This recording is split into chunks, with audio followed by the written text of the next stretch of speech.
Travels from California. We recently finished our Camino, did the videos, and just have gotten asked lots of questions about our experience and wanted to take a little bit of time to answer some of your questions for you. How did you plan your route?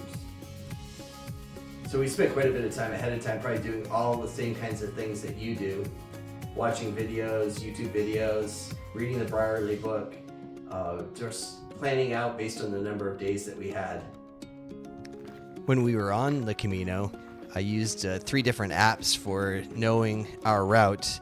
I used Camino Ninja, mostly for knowing when we were on the Camino route itself.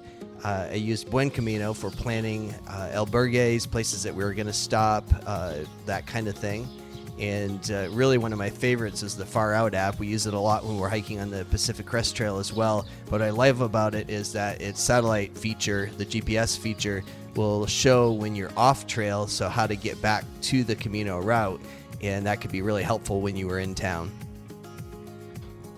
People will often ask, you'll see this question especially on the Facebook groups, but did you book your Camino accommodations ahead of time? So we had booked the first night because we knew it would be a lot going into Roncesvalles, and we knew we were going to get in a little bit late. But then that evening when we were having dinner, we heard about how people were also booked the next night in Superi, and so we booked the next night.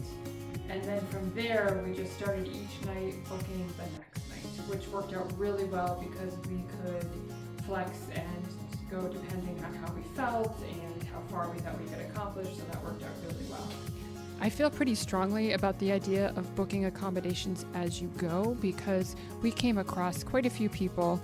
One person in particular, he had booked out his whole trip through a travel agent, and he was finding that it wasn't far enough apart each day. So he was arriving in his town that was his destination at 12:20 every single day. So then he had the whole afternoon and evening, and he wished that he had gone further each day. So I think it's a really great idea to book as you go. And we got the feeling of not having to worry because we knew where we were staying, but then we also had the flexibility. What time of year did you do your Camino, and what was the weather like? So we hiked beginning on June 8th. We only had 27 days in which to do our Camino, and finished up on July 4th. Just had absolutely fantastic weather, maybe only a couple days of rain the whole time. Temperatures Fahrenheit wise, maybe a couple days in the 80s, but typically 60s and 70s. It was wonderful. Another question that we sometimes get is, how did you train for the Camino? My personal theory for this is that you should be able to run a 5K.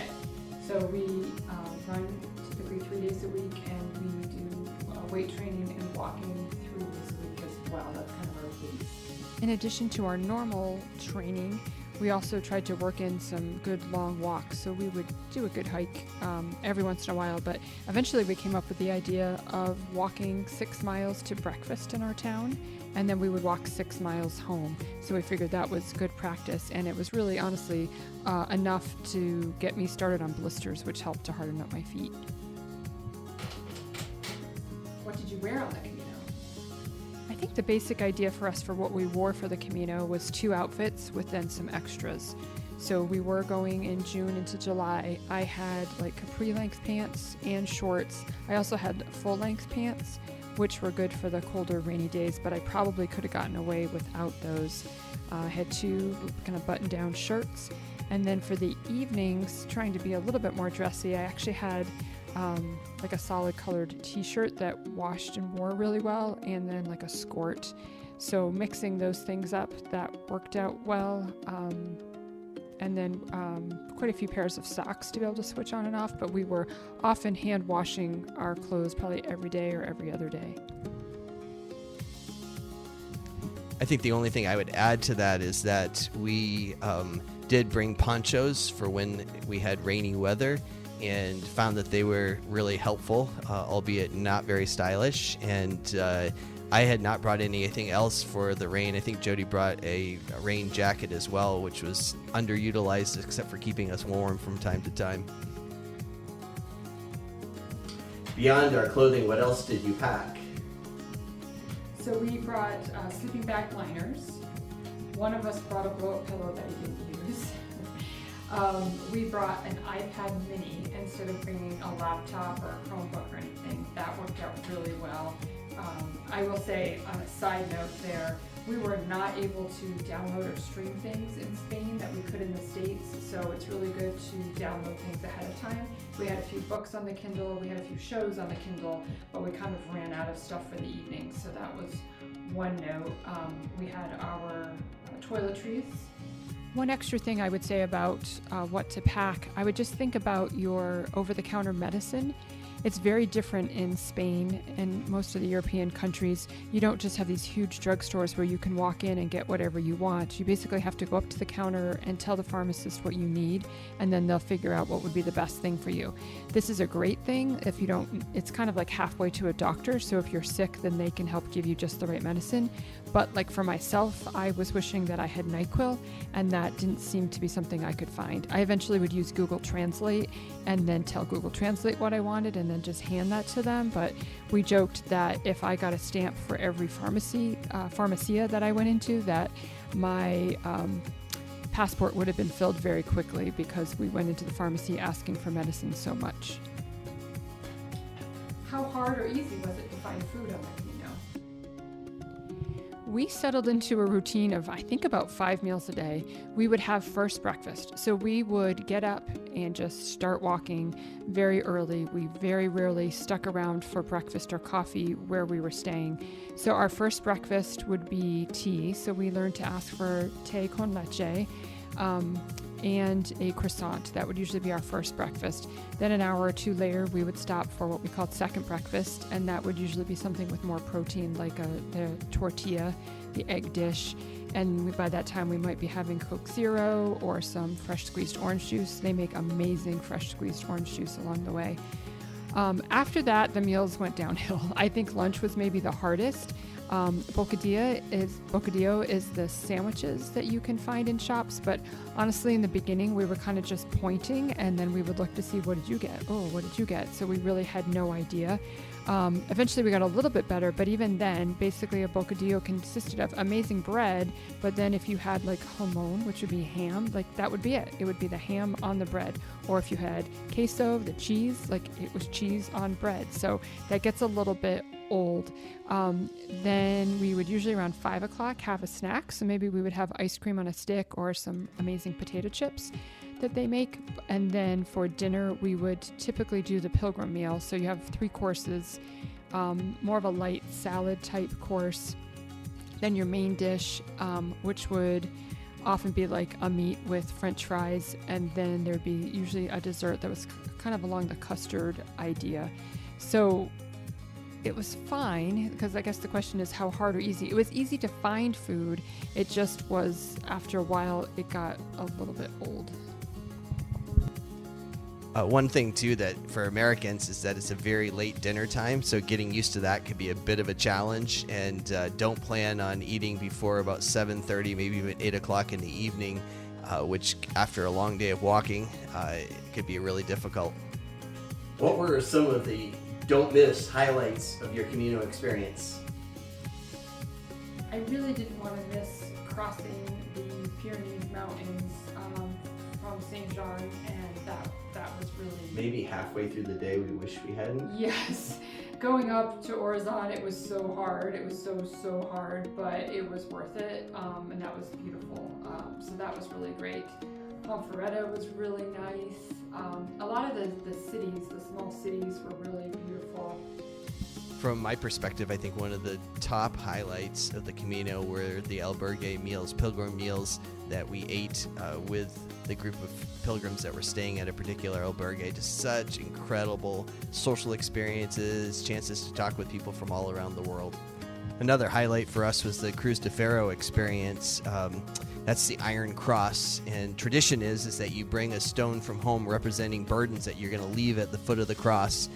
It was a really powerful experience for Jody and I. I don't think we anticipated that it'd be as emotional as it was. It was really powerful in that Jody had 2 things that she particularly was thinking about, but had brought 1 stone from home, and when she opened her pack that day to take out the stone, it had broken into 2. I did think some of the iconic moments on the Camino were particularly memorable. thinking there of the Alto de Perdón, the hill of forgiveness that you do early on in the hike, the climb up to Osabrero, some of the walking that we did through some of the towns that were just outstanding. Astorga comes to mind immediately as a don't miss kind of location. We enjoyed Saraiki as well, mostly because of our stay there that evening.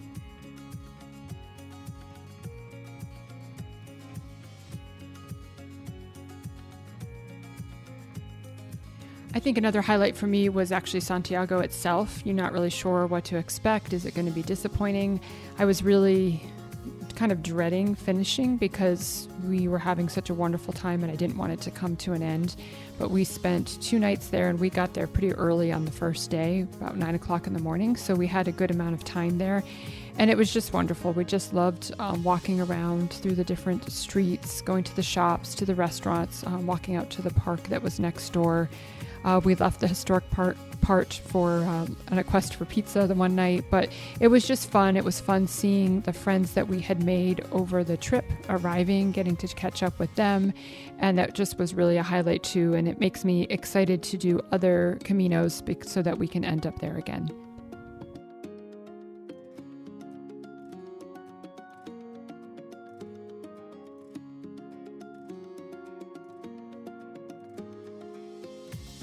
Another highlight was our side trek to Samos. There's a monastery there. It was a beautiful, idyllic walk in. This is just the day before you reach Sarria, and we were so glad we went. It was just an incredible experience there.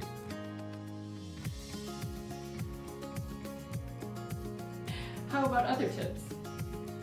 So for other tips, one thing that we did was when you're looking at the books, it typically talks about the Camino in stages. And so often people stay at the end of each stage. And we tried when we could to stay off of that town into another town so that there wouldn't be as many people. And that worked really well for us. So especially coming down the stretch as we approached Santiago when it got more and more crowded after Sarria, the little places that we stayed actually we did really well.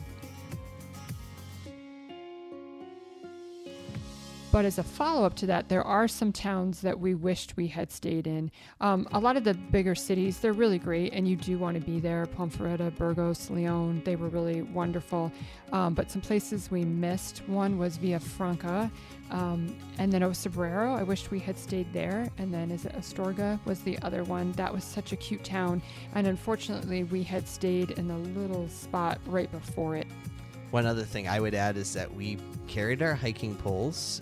We used them on day one, and I might have used mine one other time, and Jody used hers just a few other times. So definitely did not feel like I absolutely needed hiking poles during the hike. Jody was glad she had them during some of the downhill stretches particularly.